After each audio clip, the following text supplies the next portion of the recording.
Chapitre 20. Lorsque le tumulte eut cessé, Paul réunit les disciples et après les avoir exhortés, prit congé d'eux et partit pour aller en Macédoine. Il parcourut cette contrée en adressant aux disciples de nombreuses exhortations. Puis il se rendit en Grèce où il séjourna 3 mois. Il était sur le point de s'embarquer pour la Syrie quand les Juifs lui dressèrent des embûches.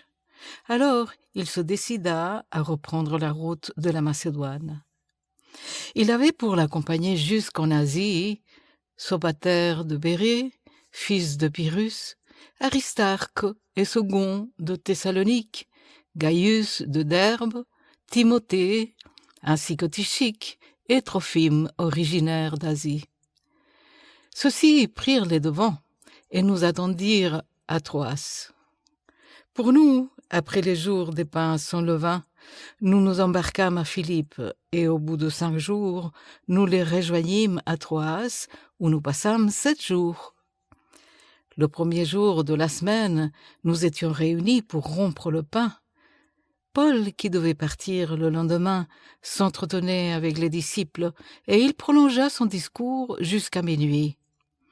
Il y avait beaucoup de lampes dans la chambre haute où nous étions assemblés.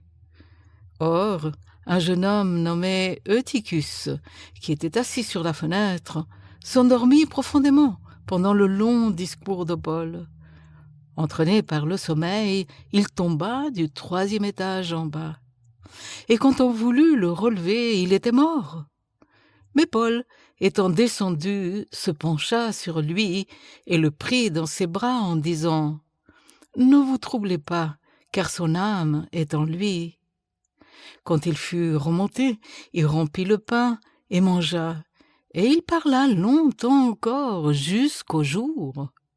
Après quoi il partit.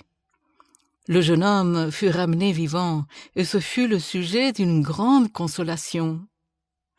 Pour nous, nous précédâmes Paul sur le navire, et nous fîmes voile pour Assos, où nous avions convenu de le reprendre, parce qu'il devait faire la route à pied.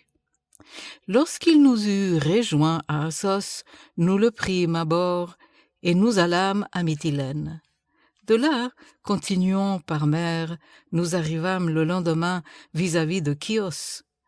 Le jour suivant, nous cinglâmes vers Samos, et le jour d'après, nous vâmes à Milet.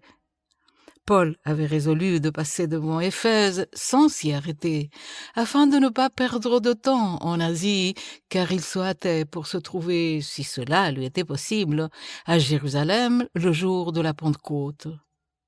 Cependant, de Milet, Paul envoya chercher à Éphèse les anciens de l'Église. Lorsqu'ils furent arrivés vers lui, il leur dit « Vous savez de quelle manière, depuis le premier jour où je suis entré en Asie, je me suis sans cesse conduite avec vous, servant le Seigneur en toute humilité, avec larmes et au milieu des épreuves que me suscitaient les embûches des Juifs.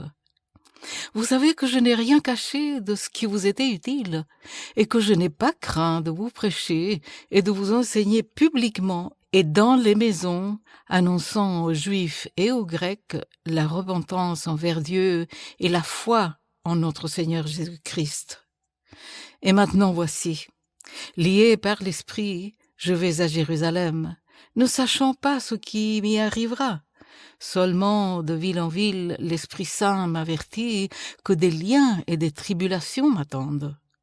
Mais je ne fais pour moi-même aucun cas de ma vie, comme si elle m'était précieuse, pourvu que j'accomplisse ma course avec joie, et le ministère que j'ai reçu du Seigneur Jésus, d'annoncer la bonne nouvelle de la grâce de Dieu.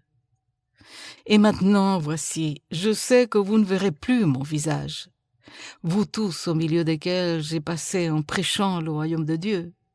C'est pourquoi je vous déclare aujourd'hui que je suis pur du sang de vous tous, car je vous ai annoncé tout le conseil de Dieu, sans en rien cacher. Prenez donc garde à vous-même et à tout le troupeau sur lequel le Saint-Esprit vous a établi évêque, pour paître l'Église de Dieu qu'il s'est acquis par son propre sang. Je sais qu'il s'introduira parmi vous, après mon départ, des loups cruels, qui n'épargneront pas le troupeau, et qu'il se lèvera du milieu de vous des hommes qui enseigneront des choses pernicieuses pour entraîner les disciples après eux.